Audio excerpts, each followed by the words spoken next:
A day in my life for today. For today lang talaga. Ayun nga, kagigising ko lang. Kagigising ko lang. Char. Ayun na nga, naisip kong gumawa ng fried rice, guys. Kasi nga, kagabi umorder ako ng tapsilo para kay mama. Tapos hindi niya nakain. So pagising niya ng umaga, sabi niya yung rice ay medyo parang mamasa-masa na. So ginawa ko, kumuha ko ng fried rice para naman hindi masayang yung pinilit na gabi. So yun na nga, hinimay ko na yung kanin. Oy guys ha, nag-ugas ako ng kamay dyan. So hinimay ko muna yung rice talaga bago ako nag-ugas. Charot, nag-ugas na ako niyan bago ako nag-ano ng kamay. So ayun na nga, mas maraming bawang, mas masarap, diba? Kaya dinagdagan natin yung bawang dyan. So yun na nga, ang hirap bidyong mag-isa habang nag-aad-ad ng bawang. Oo nga pala, ininit ko nga pala yung itlog. Kaya yung kasama ng tapsilot, o diba, parang marunong talaga ako mag-sunny side up.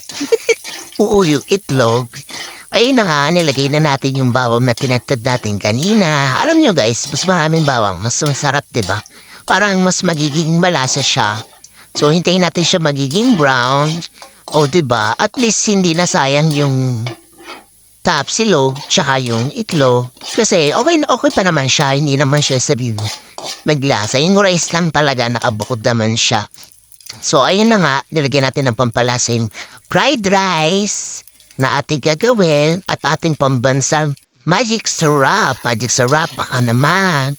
Alam mo talaga, turi na vlogger na, no? Testing lang natin, baka malay mo, diba? One day, someday. Charot. Oh, ayan. Tapos haluin natin ang ating fried rice na ginawa. Kasi alam mo, ako kasi guys, mas gusto ko yung parang sa fried rice, yung parang mas buhagag. Kayo ba? Diba? Parang mas masarap siya.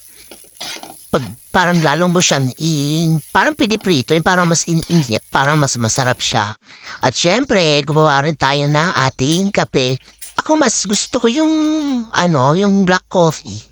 Kesa sa yung parang mas masarap siya eh. Kayo ba? Mas gusto nyo? Black coffee or yung mga 3-in-1 na? Ako talaga, mas bet ko yung black coffee. At pa may dubi pa doon. O diba? O ayan. Hinaina ko na si mother. Diba? At syempre, ang aking asawa natutulog pa. O diba? Breakfast in bed yan, lolo nyo. Spoiled. Kasi syempre, mabait na asawa naman yun eh. O ayan no. Kripot pa siya, diba? Oh, ha? Ayan na, ready to eat.